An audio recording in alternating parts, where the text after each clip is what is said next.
Maintenant que nous avons vu qu'il était possible d'avoir des espaces membres assez sympas, je voudrais vous faire une démonstration de comment et qu'est-ce que vous pourriez avoir si vous utilisez la plateforme Coneo ou System.io. C'est exactement la même chose pour les autres plateformes. Ce que vous avez à l'écran, c'est la plateforme Coneo. Et vous voyez que j'ai la vidéo, j'ai les possibilités de télécharger les différents fichiers. Ensuite, j'ai les points à retenir.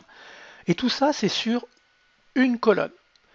À cet endroit, j'ai la possibilité de mettre une réponse. Et ici, j'ai les tests de connaissances.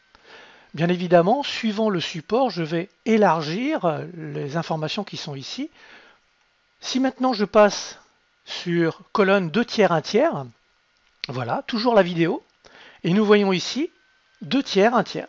Et nous avons toujours les informations en dessous. Maintenant, des vidéos de démonstration. On a la vidéo, on a les fichiers en téléchargement et les vidéos YouTube ou autres qui sont installés, ainsi que les éléments qui se trouvent dessous. Donc là, vous voyez qu'on a quelque chose de vraiment très intéressant. Et comme je vous dis, c'est un copier-coller. Et ensuite, il suffit de modifier les textes. Tout ce qui se trouve ici, bien, vous mettrez le texte que vous avez envie. À cet endroit, vous mettrez les codes qui sont proposés par YouTube. Et ici, vous irez chercher les codes des questionnaires qui se trouvent dans Google Forms. Voyons maintenant qu'est-ce qui se passe dans System.io. Eh bien, dans System.io, chapitre 1, vidéo.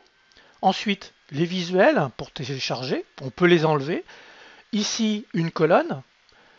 Et dessous, eh bien, j'ai la possibilité de remplir les informations comme précédemment. Je reviens dans la partie chapitre 2. Chapitre 2, toujours la vidéo avec les fichiers de téléchargement, 2 tiers, 1 tiers et les quiz ou les tests que vous avez mis en place. Alors tout ça, ce n'est pas une obligation, c'est quelque chose que vous pouvez venir rajouter au fur et à mesure. Et en chapitre 3, je voulais vous montrer qu'on peut aussi là mettre les démonstrations, puisque c'est exactement, et je dis bien exactement, le même code que celui qui se trouve ici.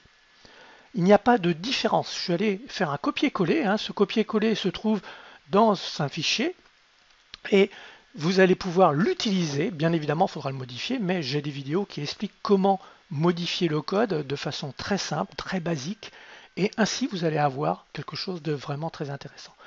Mais vous pouvez très bien commencer qu'avec une seule vidéo et vous viendrez rajouter au fur et à mesure du temps les informations que vous souhaitez partager avec vos apprenants. Voilà comment est-ce que vous pouvez créer un espace membre attractif et pédagogique.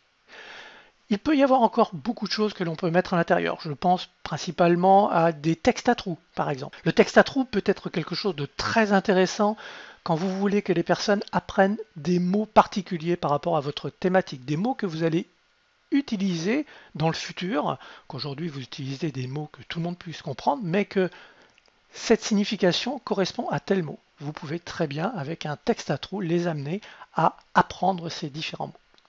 Voilà pour ce qui est de cette démonstration. Je ne vais pas aller plus loin. Vous avez vu que c'est réellement quelque chose de très confortable et très simple de mise en place.